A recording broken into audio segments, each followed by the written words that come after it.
Mic check. LVYC, Life Pivot. Another hot, interesting, raw, unfiltered episode. I'm just going to keep bringing you guys gems, influential, hardworking, entrepreneurial people going through pivotal experiences. Here I have my good friend Felipe, graphic designer, entrepreneur. We're going to break into his story, break into his pivots, and have him share some raw, unfiltered stuff about his life and how he got here, where he started from and how did he get here on this seat. You want to tell him a little bit more? Pleasure for having you, man. Thanks for inviting me, Damien. Yeah, I'm Felipe Picasso. I was born in Mexico, brought here when I was 3 years old as a child. Been here in LA my whole life. Raised in East LA, moved my way up to Alhambra. Oh, Lived in nice, Alhambra nice. for a bit. Graduated from Cal State LA with a degree in graphic design. Just been working my way up to where I am now, and then lived a little bit in East Hollywood. Just moved out here last year. Bought my own place with my wife. Wow, Married wow, in 2018. congratulations, Yeah, just congratulations, man. leveling up little by little. Now I got our own new whip, got our own crib. Just our own businesses, work. So Just did you sorry to cut you off. Tell me a little bit more about, like, you said you were born in Mexico. You pivoted here at 3. yep. When you guys landed here, would you say you landed here living at the bottom, middle class, high end? Were you in the hills down the street? How did that go? Because I think that's a important pivot life wise for people to know. Because people want to know, watching, is he a trust fund? Is he not? Did he really come from the struggle? Not to judge, but I think it's important for people like yourself, especially if they're an immigrant, to know, coming trying to live the American dream, because that's what I'm coming from. So why I ask. Now when we first came over here, we lived in a house, two-bedroom house. Maybe like 10 people lived in Wow, there. wow. And was Um, that family, friends? all family. Wow, My grandma had 4 daughters. 4 daughters had kids, and we were all just living in that house, wow. making our How way. was that though, man? Do you remember, like, what was like kindergarten? What was like elementary school? Well, the funny Like, thing, not having your space, because I'm coming from that too. We were like 10, yeah, 15 deep I didn't have my in own Connecticut. bedroom. I had to share. It was me, my brother, and my two older aunts. We were all Wow, in one bedroom, and my mom and my dad, their bedroom was in the living room because we didn't even wow, have enough space for them. wow. But we're just making it work. Yeah. My mom was Day at to Wiener, day, yeah, my everybody mom working, being grinding on at their Wiener grind. Schnitzel, and my dad just figured out ways to get work. And he started off as a janitor, just like whatever it took. See, And real CEO, y'all listening? we didn't Anything you got to do. yeah, we didn't come here and have a plan. Our plan was to come here and figure it out. I like that. Because I like over that. there in Mexico, the opportunities are very limited. A lot of people are corrupt, and honestly, the way my parents saw it, my dad was 20. Well, when they had me, my dad was 20, my mom was 17. Wow. But when they came over here, my mom was 20, my dad was 23. They wanted a better life for me, which I was 3, and my brother who was 1. So they, at 20 and 23, decided to leave everything that they knew, their life, their way of living, their Wow. family, And and did you ever come over ask here. them now as an adult, what made them wake up that day and decide to make that big life pivot? Because I did the same. I came to America when I was like 5. Go to show you how sometimes you vibe with people, you don't know their story. But I came when I was 5. We pilgrim to Connecticut, New York area. Same thing. My mom was 20. And, like, back then it wasn't like a thing to have a kid. If you don't have a family, she had to hide me. So me seeing all that, I feel like fueled a lot of my stuff. And that's why it's important why I asked, because I wanted to know what's the back end of how you became a serial entrepreneur and not just depending on a 9 to 5 job and certain stuff like that. So that's very interesting, man, because they came very early. Yep. Where would you say, like, going through those experiences, living with everybody, feeling uncomfortable, was there any part that Like, where did you start getting into creative stuff? Was you into sketching? Are you like into art? So Where would you say? I was always the kid that would watch cartoons, mostly like Dragon Ball Z. But even before Dragon Ball Z, I was watching like PBS, this cartoon named Franklin, and Getting inspired, you think? well, what I would do is like typical kids, they watch cartoons, they're just sitting in front of the TV, just taking it in. I was sitting in front of the TV with the drawing pad and pencil, drawing the cartoons. Wow. See, that's important. And a lot of creatives I've from the met. start. Yeah, like same for me. I think I couldn't interpret it yet, but I knew like at 43 now I'm into branding, but that's where it really starts. Why I asked the question, and I learned like they say like some of the A students that excel in certain ways, the creatives was like the B and C students that was like looking out the window and doing other stuff. So like you said, while your friends was doing one thing, you was doing something else, and that was me. I never had the attention span. When I was growing up, they tried to give me Ritalin. I remember the kids going to the office to get the little white pill, and we look back now, my mom didn't know, oh shit, you're a creative kid, go this direction. But that's really they didn't what really, it was. They didn't know how to fuel that creativity. Yep, and how to interpret it. Yeah, they just saw it as like, oh, he's a little loose. Yeah, but it's not. It's just that he needs an outlet. 1,000 to express yourself, which what you was doing at that age and not even realizing. And our parents were young, not to their fault, but they didn't even know how to create an outlet for us yet. 1,000. They're trying to pay the bills. Yep. They're trying to figure out, is he gonna have food today? Yeah, facts. Are they gonna eat? Or can I keep? And that's the thing too. When my parents brought me here, since the beginning, I was in private school from first grade all the way to, high school. I went to private high school, and then they put me through college. Wow. See, that's a big pivot there, because I knew growing up, depending on what type of school you went to, could derail your whole life. Yeah. We had to lie and like use some family's address to put me in like a multicultural school that was like white, black, Spanish. But at the time, the school I was supposed to go to, I remember like moving from like Connecticut, New York to Florida, and if I would have just went to like an straight ethnic school, I probably would have been a statistic. So it does make a difference with the direction of like, private school. If you could afford it, it is a worthwhile investment for the parents. So give thanks to your parents. Shout out to your parents that was like, hey, let me save him. Because when I hear LA, growing up, we used to watch like Boys in the Hood, stuff like that. I lived right by there. Wow. So it was bad. So tell me about that. Like, is that what made your parents decide private school? Like, hey, we want to keep our kid away from it? Or was it for like the academic part, or just to save you from the streets? I think they just thought if I was surrounded by people that had more, I would think like them. Because very smart. I feel like if you're put into public school because your parents might not be able to afford it, the level of thinking isn't as high as a private school. 1,000. So just because I'm surrounded by these people that have dreams, that have ambitions, even as kids, who's to say like their parents might be CEOs, their parents might be the connections. Yes. Where in a public school, there's a certain percentile. Your parents might not be that big.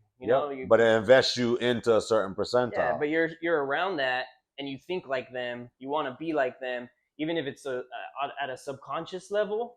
It's just the fact that it's setting me up for success. Yep, so, it gives you that mindset, and for you to believe in yourself. Because if you're seeing it and you're rubbing shoulders amongst these people, like that's kind of how I grew too. Where like I tell people I have degenerate low lives. I know trust funds. I'm diverse, and that was like once I learned how to use it, got emotional intelligence, that was like a superpower. That's how I could like deal with everybody. Luckily, like my culture, I'm Jamaican, we don't do the race thing, we just see all people. So that's another barrier where like I can't just do all white, I can't do all black. I need a mix. I never been into that. And right now, how bad the economy is, good luck to the people that can't do that amongst one community. It's very hard. It's very hard. So that is like, inspiring, I think, for every like young Mexican person watching. It's possible, like your parents don't have to go this route, You have the opportunity to like make it for yourself, because that's what we came to America from, chasing the American dream. I was actually born in Jamaica. You know, It is possible, but you have to put the work in. 1,000. It's not gonna be handed to you. No, 1,000. You got to put the work in. You got to work that job you don't want to, because it's gonna help you get there Yep. eventually. It's like you Yep. got to put the work in for the bigger dream. If you just expect it to happen, it's not going to. No, facts. And you seeing your parents, because that's what happened with me. Like, I didn't grow up with my mom and dad, so you get an extra push to see Yeah. just my mom. I'm like, all right, I'm not gonna make my mom struggle. I'm not a loser. So that kind of fueled me, or just I think going through pain. You know, pain was been my biggest motivation. So would you say, like, at the time when you were going through private school, did you go through like any hardships? Because it sounded like, you know, your parents worked so hard that they were able to put you in private school. For me, it was the opposite. My mom, because it was just her, she was a statistic in the 80s, 90s. Like how they say, okay, a Mexican person has 7 jobs. It was the same title for Jamaican people. I don't know if you knew that. No. See, What was that? What was like that? they used to like joke about it on Martin. I don't know if you remember the old school sitcom Martin, and he'd be like, "Yo, Cole, where are you going to your 7th job? Like a true Jamaican?" You know, it's like a thing. You know, so like how they say like Mexican culture is hard. Similar. Yes, so that's what I tell people now. I see all the ICE controversy, and I'm like, it's not just Latin people; it's every ethnic person. I think people living in LA that never left LA, or somebody that's just Mexican that never left, is centralized thinking it's just them. Because when I grew up, our family either went to London or New York or Canada, and then like that's Jamaica. And same thing with them. They'll have the same perspective. And I'm like, yo, it's other immigrants getting deported. Well, There's yeah, Russian people getting they deported. see brown and they're like, oh, it's Mexican. Well, no, there's Salvadoreños. There's different Yes. kinds. And living in LA, Latino. there's Middle Eastern people going through the same immigration stuff that look like you. Yeah. Like my girlfriend is 1,000% Middle Eastern, and everybody sees her. They're like, are you this? Are you that? They don't know. Florida, hey, are you Dominican? Are you Panamanian? You know, so yeah, man, I think that is it's crazy how our cultures were fueled to just work so hard, but then we still got to deal with that barrier with all the racism and stuff. Would you say, growing up here in LA, tell me a little bit about that? Because that's a pivot, you know, coming from Mexico to here, any immigrant, that's a huge life pivot. What was the struggles like? Because for me, it was like banana boat, like Michael Blackston talks about it, how he was an immigrant, he was African, and they would call him African booty scratcher and all of this crazy stuff. And he used to act like he was Jamaican because that was a cool thing and he could get by. And he was like, you know, but he said that fueled him. People used to pick on how he dressed. He said, guys, I wouldn't be on this stage if it wasn't for that pressure. So I was like, damn, I can relate to that because that's what I went through. I started getting into fashion. I had to write down everything I wore. These kids would be like, yo, you wearing those Skippies from Walmart? Man, don't come to school. New York was harsh. So tell me about your story. Like, how was that not being a rich kid living in LA, you know, being titled, or if you see like a white person, were they racist toward you? How was the racial war with like black people and Spanish people? How was funny story, when I was first brought here, I was 3 years old. All I could speak was Spanish. I didn't know a lick of English. So when I first started school, right away they're like, he's not at the level that his age is of comprehension? So we're gonna have to hold him back a grade. So right from the start, I was already being held down. Wow. So my mom, you know, Education prejudice, not even just like racial prejudice, yeah, education prejudice. he's not going to be able to keep up with his classmates because he doesn't know English. So then my mom took it onto herself, and every day she'd have her flashcards and she'd be teaching me English. Boom, boom, let's get our lessons in. Wow, you picked it up. Yeah, I mean, I'm 3-4 years old. You know, I'm very impressionable. But it enhances you, Teach because me most stuff. most parents don't. I mean, I'm a single parent and I barely have the time to do certain things. But now, as a parent, I learned how certain kids amongst me excelled Yeah, because they have the information and know, okay, if you don't put in these man hours, the kid's not going to excel. Because public school versus private school is a big difference yeah, as far as the influence and what you're learning. yeah. And I mean, I learned English. I put in the work. My parents had me in sports. I had great grades, always passing my classes. I don't think I ever failed a class because they were always behind me. Especially with all that push. Yeah, it's like they wanted me to succeed and they were going to do everything they could to make sure that I did. And yeah, you know, going to school, like people would pick on me because even though I was in private school and stuff, I was still the little wetback kid who didn't know. And it's a English. stereotype. It's a stereotype. I don't know English yet, so even when I did speak, like right now, my English is good. But when I was a kid, you know, I had an accent, You have restrictions. or I didn't know how to. If I would get picked to read, I'd be shy, or I would. My reading was very bad, and people would just laugh. So you just got to deal with it. But I feel like because of the type of father that I had, he would teach me if somebody shakes your hand, what do? You shake their hand. If somebody pinches you, what do? You pinch them. If certain respect, certain codes. You slap them. Yeah. So when it came down to people picking on me, I'd always get them back. Yeah, you know how to hold your own. I didn't just shy down to it. And, you know, I wasn't like the smallest kid, so I could hold my ground. So I respect that. If people wanted to talk bad about me, I'd go up to them and be like, you know what? I may not be able to speak good English. I'm going to stand my own. Let's get down. You want to go? Let's fight.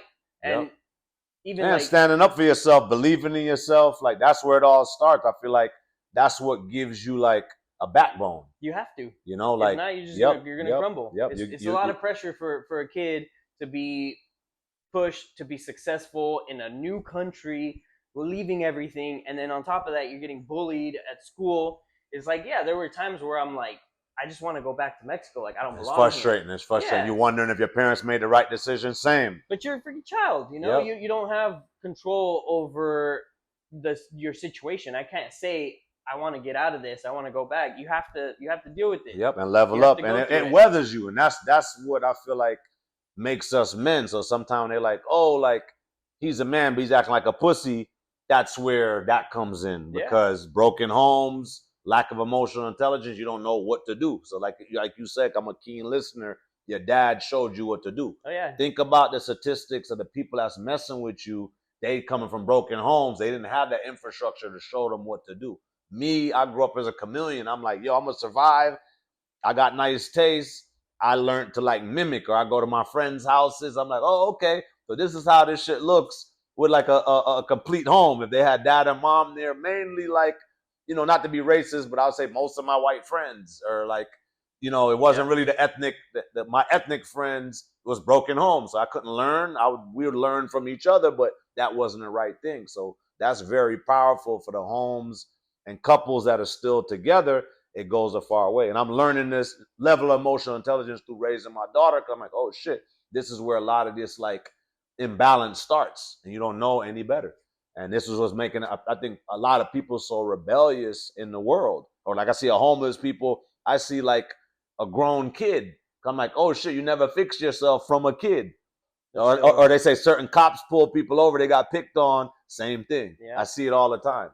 So that's very powerful, man. And what's your take now? You know, you went through all that.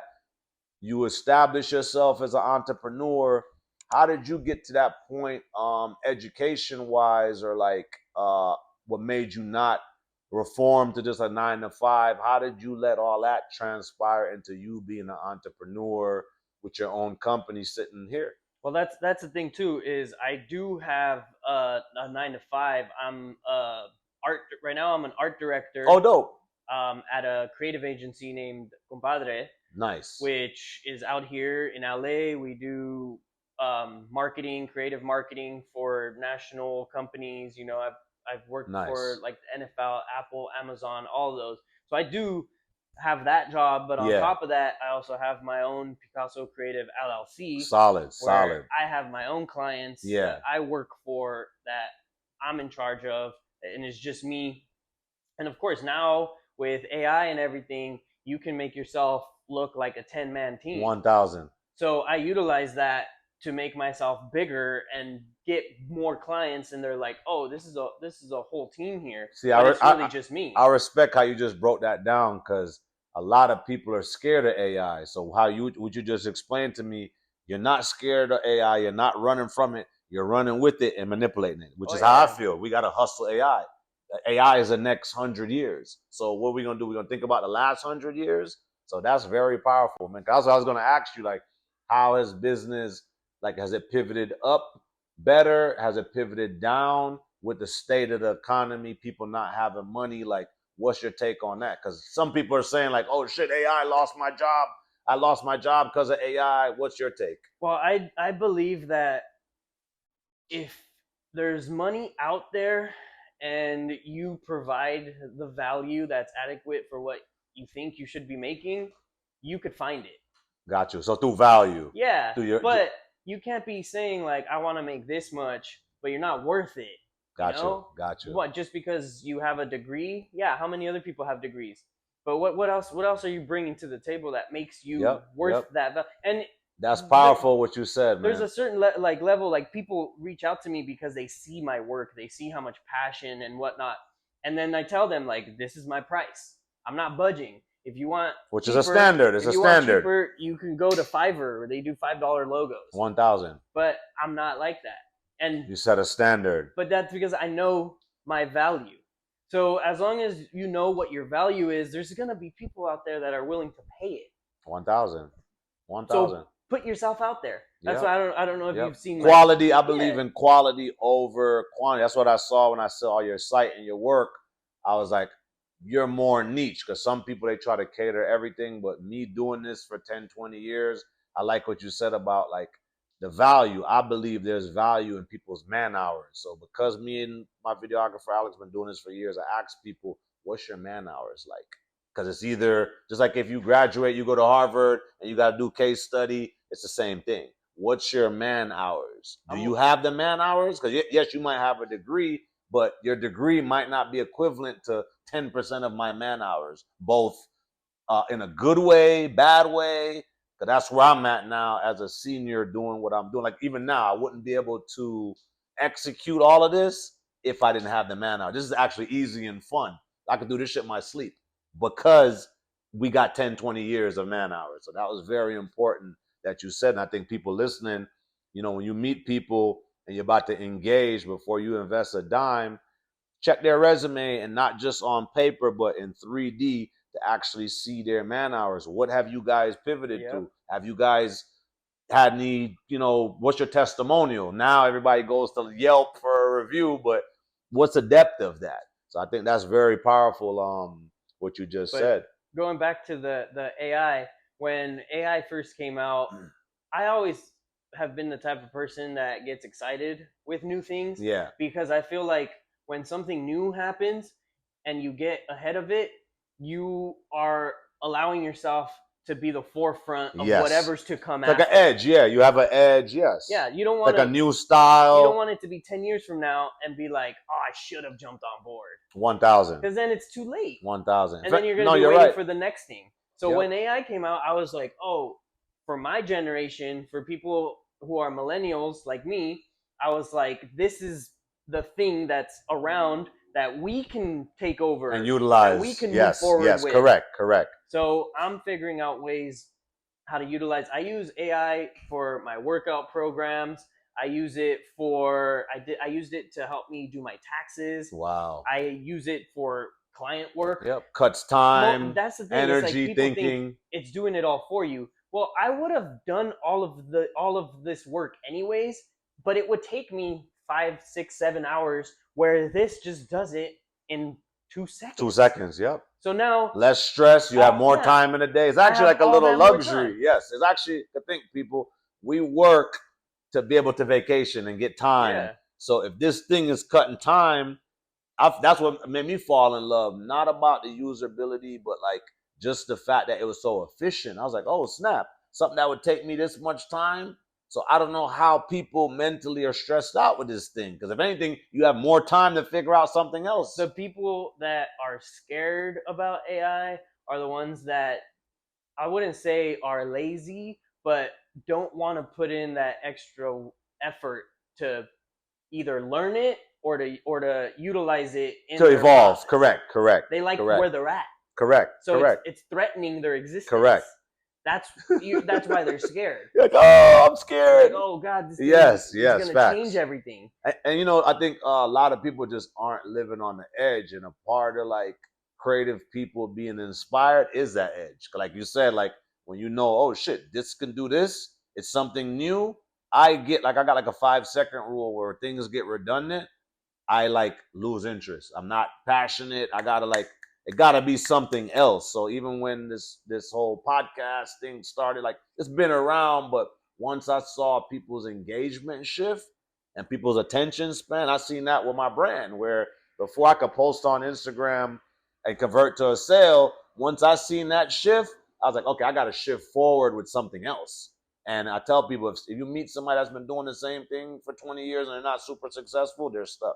Yeah. So you have to pivot. That's what people are like, oh, what you have a podcast, what does pivot mean? Pivot is the action of changing and forcing yourself to change. Like right now, we're going through a big life pivot with like everything. This Donald Trump stuff, the way people do stuff, tariff. Right now, I just sold one of my cars. I'm about to get a new car and I don't even want to because I'm like, tomorrow this shit might drop in cost. It's crazy. It's the craziest thing I've ever Everything seen. There's so much instability right now. Yes. Just everywhere. And how do you feel? Like, is that impacting you? You being an immigrant, like, what's your take on this? Because I think LA, not saying other states aren't being impacted, but I think LA is at the top of the strongest impact with the tariff, the ICE stuff, it ripping families apart. Like, tell me a little bit from your perspective, you being a Latin immigrant, not even just Mexican, but just being Latin and an immigrant in the USA. What does that like feel like in 2025? It's hard, man. It's hard because no matter how much work, no matter how much I bring to the table, no matter how much I collaborate and innovate and try to be a good person, I'm never going to be good enough. And that's just how it is. 34 years ago when I was brought here, I wasn't good enough. 34 years after that today, I'm still not good enough. If that doesn't show you that things aren't going to change, then you're just blind, because I don't believe that things are going to change. I don't believe that racism and ICE and all that stuff is going to go away. It's always going to be it's ingrained in the American society. It's ingrained in the USA. So unfortunately, I have had to teach myself to just keep going while knowing that part It's of still the there. world is always going So to be you have to there. create your own mindset to be strong. Because if you think, oh, it's going to get better, oh, things are going to change, that's false. That's not going to happen. It hasn't for years and years, even before I was brought here. It's just not going to change. I don't think it's going to change. It might get better, but there's always times where it gets way worse. So that's kind of where I'm at with that in my life, where I'm just like, I got to figure out how to keep going while that's happening. And staying focused. That's why I asked, because I'm like, it's a lot. I mean, being in LA, I kind of experienced the racism stuff with the riots. I got pulled over. They tried to charge me a DWI for smoking bud, all type of weird stuff. And I would see this stuff in movies, you know, since Rodney King. I remember like we were like in middle school. We're like, yo, we're in the lunchroom and like, we're going to riot, you know, but like it was a joke. But living here, getting profiled, me being Jamaican, like I wasn't born in America. So like, I'm like, damn, this shit is like, that was my own take. Not saying I never went through like little racist scenarios, but that was my first real racist scenario. I have a mixed daughter. Her mom's white, blonde hair, blue eyes from Sweden. I'm Jamaican born. So I'm a very diverse person. So, but I like to ask people because I know that it is impacting people. It is changing things. I live in LA. I'm a resident here for 10 years. I feel it when I step out my house. So I'm a very strong believer in that people are always going to go through shit in life. So when you come out of that are you going to look back and say, damn, that thing happened to me and I fell down and I got depressed and I went through a spiral and now I'm worse? I mean, like I said, to me, it hasn't really impacted the other states yet. I mean, mainly just the bigger cities. Like I pretty much live tri-coastal. Like I grew up in Connecticut, New York, and mainly Miami. So I got like roots everywhere, and a lot of people I do business with in other states. Like pretty much my brand's like global. So I consult with a lot of people, and that's what, being an entrepreneur, being a serial entrepreneur, that's what helps me to make like calculated decisions. Because I tell people you gotta like feel the temperature of things. So I consult with a lot of people, and I'm like, how is this affecting your business? How is this affecting this? Like the other day I got rid of my car because the shit was depreciating, and I was able to walk away with cash right in the mix of this weird inflation shit. So I've been that way my whole life. It's like trading cards and shit like that. So I'm like, I want to see from your perspective as a business owner, you being an LA native, because you've been here longer than me. I've only been living on the West Coast for like 10 to 12 years. LA, like 8, I would say full time out of that 10, 12 before I found my footing. And I see it in every industry. Like, every single industry here is being affected. So I want the people watching, from a hardworking entrepreneur that is ethnic perspective, because that's the future. Like, like you said, until this stuff goes away, like how long are we gonna continue to deal with this stuff? And how is it affecting people? Like, would you say you see a difference with the inflation? Like, what does inflation mean to you? Like, when you give somebody a business estimate, are you dealing with racism? Are people saying, oh, I don't want to work with you because you're ethnic and this ICE stuff? Or are you able to thrive through it? That's what I think is important, because that is a pivot Well, if right you now. if you see most of my social media, my TikTok, my Instagram, you're gonna see who I am. Like, you're gonna see what I wear. You're gonna see the type of person I am. I talk a lot about, fuck ICE. I talk a lot about being a proud Mexican, being a proud Mexican American, because I did become a citizen in 2020. So, Congrats, thank congrats. you, thank you. I'm also very proud of being. I've been here since I was 3. I feel more American than I am Mexican. Facts, I feel like facts. I've been here so long, so I am proud Yeah, to based off of your upbringing and yeah, your culture. Technically, okay, you have Mexican roots, but your culture is LA. yeah, Day to day, LA for 30 something, 34 years. I exactly. respect it. So that's the kind of person I am. That's the kind of person I put out there. And And even what you my put into your yeah, work as well. even my mom tells me sometimes, she's like, don't be saying so much, or don't be showing too much, because she comes from the mindset that if you say too much, people get mad, And and it's so controversial. they'll throw some bad energy towards you. Or The evil eye, if you yes. put stuff out there, there's people out there that don't want good for you. Facts. But I'm like, you know what? Fuck them. If this No, is I who like that this mindset. is who I am, I'm not gonna hide it.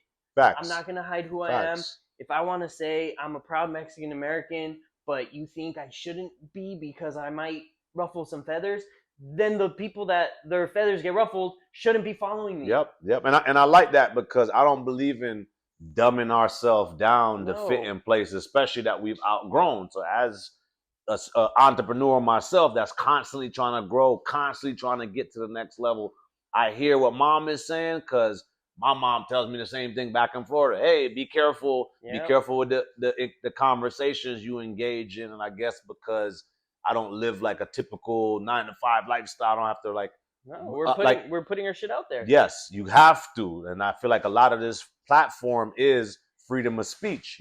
We could express ourselves and be who we are. That's what people come to America to live the dream and express. So I respect that a lot. And that's why I asked, because now going into public settings, I'm like, should I say this? Should I not? Should I be open minded?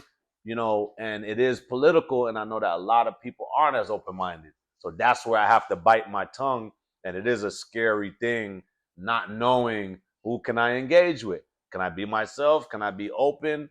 And luckily we connected through creativity, and I feel your soul. I'm Jamaican. I know that you're down to earth, and we can communicate on these type of levels. But what if you were a straight edge person that wasn't so open minded? You would feel offended. Yeah. And I learned like a lot of people are temperamental with these things, so that's why I like to ask these topics. That's why, because I put all this out there, the people that come to me for branding or for logo designs, they already know what they're getting into. Yeah. So I don't get people that come to me and are like, oh, well, I don't like Mexicans. Yeah. Well, because if you're coming to me, you already know I'm Mexican. Yes. So all that. Yes, because you already put that out there. It's like putting my stuff out there is kind of like the filter system to get the people that want to work with me. Yeah. And right away, if you're the kind of person where I'm like, oh, you're telling me what to do, I'm not a good fit for you. Yeah, and I like your shirt, by the way, not to cut you off. Just seeing, I don't know if because I'm creative, what I'm seeing that it symbolizes, does it symbolize the U.S. flag and a sombrero? No? It's gonna. That's the thing.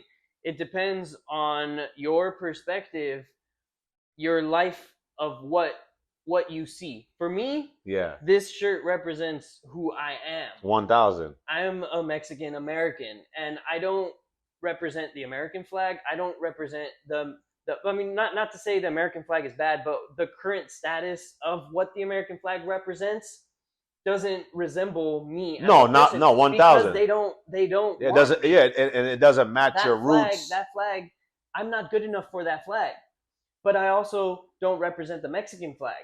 So when I saw this, I was like, dude, I get it. Represents me. Yes. And this texture is a sarape. It's like a traditional Mexican textile. Yeah. Probably any Mexican household that you go to when it's winter, they bring out all their warm sarapes. Yep. I've seen it, and I picked up on it. And that's what I see. I see this shirt, and I think a blend of cultures. Now, you can also have that other side where they see this shirt and say that's offensive because you're disrespecting the temperamental people. Flag. Correct. And right away, right off the bat, I know what kind of person you are. If you tell me, oh, that's cool, that's creative, it represents something different, or if you say, oh, that's disrespecting my flag, boom, right off the bat, I already know who you are. No, 1,000. And that's the type that's why, like when I wear stuff, even on my feeds, I have shirts that say protect immigrants or immigrants' rights or things like that, so that people know where I stand. I'm not trying to hide. I like that. I'm not trying to be like on both sides. I like that. I'm on the side that I represent. I'm not trying to be for everybody. And that you just can't be for everybody. Yes. Without losing yourself. Because then you lose your value. You lose your value and you lose your standard. And I was taught if you don't stand for nothing, you fall for anything. Exactly. So don't go out your house then. Like I literally have that tattooed on my arms. Live by it, die by it. So, and anybody that knows me, my word is what I have. Currency comes and goes. Relationships are held through your word. So I saw that and I was like, it's kind of controversial because like when I grew up, there was like, people that were born in Jamaica and they weren't. So then we would call, like, we're joking around the half Jamaican, half American Jafakins. And then that flag was like half Jamaican flag, half American flag. And it was like Jafakins. Or we'd be like, you're a Jamaican, joking. But we got tough skin. We've been able to see past it. But it was a controversial thing. Just like what you guys are going through. Somebody be like, oh, you're Mexican. You just work in construction or you're a wetback. For us, it was, oh, you're a banana boat. You just ran away from the cruise ship. So that stuff weathered me growing up. So like I tell people, don't take it too internally. A lot of other cultures have went through it. Asians are going through it. I live in LA. The Armenian, Middle Eastern culture is going through it. They're getting deported just the same. And it's crazy too because even some white people are going through it too, because not all of them are racist and have evil hearts. Yes, but they get caught in a cesspool. Yes, and correct. Because of that, they're treated different from Hispanics. Just for supporting other people, or like when I see like interracial dating, that's a huge thing. Or I've like lived in San Diego before, and like there's a lot of whitewashed Mexican people that I'm like, how does this work? Like I remember one day I seen some girl went viral. She's like, she told some black girl, she's like, "You're a monkey. Go back to wherever you come from." But I'm like, "You're ethnic. How the hell does this work?" But me living there, I learned there is a culture of that. Or like in Jamaica, in Kingston, where you see Sean Paul from, it's like a they look Middle Eastern. We call it Coolie Indian. They're like West Indian. They think that they're other. They don't really like, like yes, they're Jamaican roots, but and if you put them next to a jet black Jamaican person, they feel like they're white and entitled. So it's that. I grew up with it too. Or being light skinned, my friends that are jet black feel some type of way. They'd be like, "Oh, you're light skinned. It's a light skin card." Or they feel like you privileged. So I grew up with that. Or like just being happy. I remember growing up where like Ice Cube would be like, in his hood, I guess he grew up in Compton. They're like, "Ice Cube, why are you so happy?" Or you're successful. Why are you mean mugging me? He was like, "Man, growing up being light skinned and laughing and being happy was hard. Them people thought I had more than them. They would hate." So that's what I'm coming from. And I was like, damn, that gave me a life perspective because I was like, okay, he's older, made it from poverty, and has this story. And that's kind of how I grew up, where it taught me how to be like a chameleon just to survive. You have to adapt. So that I feel like is very important. Why I ask, and it gives me an edge on life when I get like somebody else's perspective. I'm like, okay, we're coming from the same cloth. What secrets, especially you being an LA native, because I remember coming here, they're like, "Oh, well, that's not LA to do," or it's like these little codes. Like you go to In-N-Out, and it's like, "Oh, well, the LA person would know the hidden, In-N-Out menu." So I like to learn the hacks. I learned like, okay, people are very territorial. East LA and West LA is two totally different things. Like, oh shit, Burbank used to be a sundown town. It wasn't black friendly. It wasn't ethnic friendly. I had to learn these things after being here for 10 years. So I think all of those things and changes is pivotal changes that coincide with this topic of the concept of the podcast, Life Pivot. So that's in a why way, I ask these things. What made me change my way of thinking was kind of that like motto, fake it till you make it. Yeah. Where you have to fake the person you are sometimes to become that person that you want to be. 1,000. I feel like as you're doing that, that's a form of manifestation. Yeah. Like pretty much living out the dream in your head. And you might feel like, oh, but that's not me. I'm lying. I'm not good enough. Because that's how I felt when I graduated to college. Yeah. I couldn't find work. Wow. And I feel like it's also because I went to Cal State LA trying to find work on top of, being Hispanic. Not to cut you off. Do you feel like you didn't have enough strength here in LA with like all these big colleges? What was your take? Was it a little struggle? Was it hard at first? Yeah, because they see Cal State LA and they're like, oh, it's a smaller university. They're not their graphic design not wild about it. Isn't the best, well known. So you kind of have to like fake it. And the way that I faked it is that I built up my portfolio with fake projects. So it made it look like I worked on these projects that are big and whatnot, but I really didn't. But they don't know that. But it got you in the door. It got you. I like that strategy. They just see my work and they're like, "Oh, this is the work that we do. Yeah, you did it. So and you did it well." With that, and that's the thing too. It's like I already knew that I had what it takes. Yeah, I just had to let other people know that too, and put it out there, awareness. Yeah, for you to pivot to get to the next level. So because I had if not, you would have just stayed at entry level pay. I had to fake it. I had to create the fake. Like fake clients and fake projects so that I can get those projects that I did want, those jobs that I did want. And then on top of that, I always wanted to do I've always wanted to be a brand designer. Gotcha. Brand identity designer. But graphic designer is your title that you get when you come out of college. That's the degree you got. So when you come out, business cards, resumes, you put graphic designer. You want something with a more seniority. Yeah. So I was like, everybody who applies is going to have graphic designer. Everybody's business cards is going to have graphic designer. 1,000. I'm going to put brand identity designer. I like that. Right out of college, I changed my title. I went for it. And now, like, that's what I do. I do brand identity. And even at my agency, anything, logo, brand identity, they go straight to me. It's like I created that vision of myself, and I knew that I had what it takes to get it if I was given the opportunity. So then I And you're created taking it, the I steps went as you go. and I got it, and now I'm living it, I But respect if I that. didn't do that, if I didn't fake it, then You'll be stuck at entry level. have, You'll be stuck at entry yeah, level.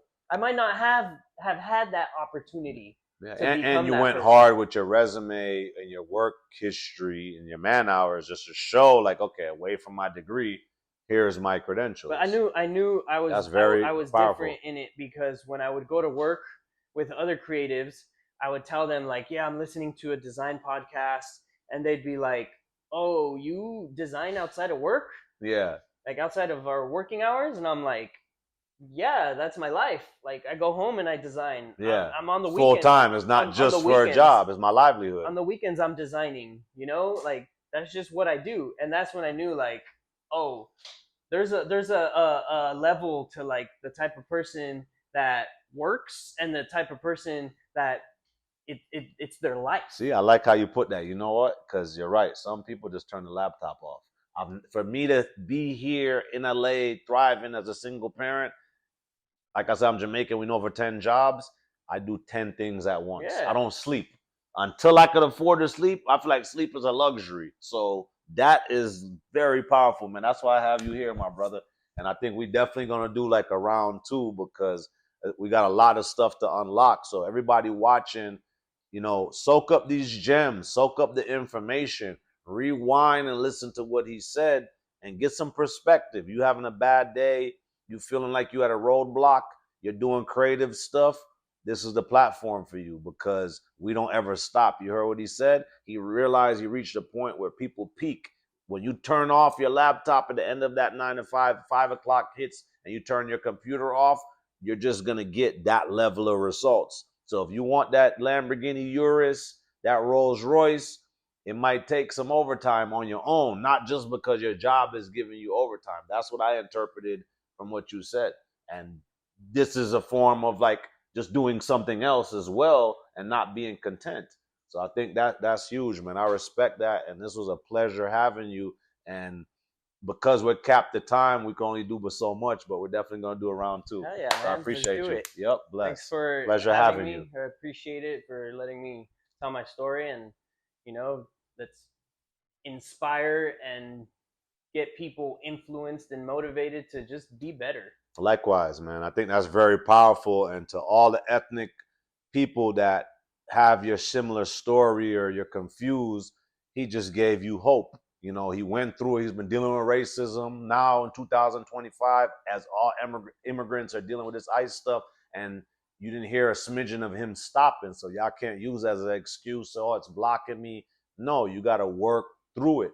Everybody's dealing with roadblocks, so this is very powerful. And I think to be able to pivot through the roadblock is where we're at. So thank you, man. Continue to be you, and you got a dope career ahead. And I see you and your wife as a happy family, and I want to congratulate you and keep on being great, man. That's what this platform is about. Thank you so much. Yep. Thank you.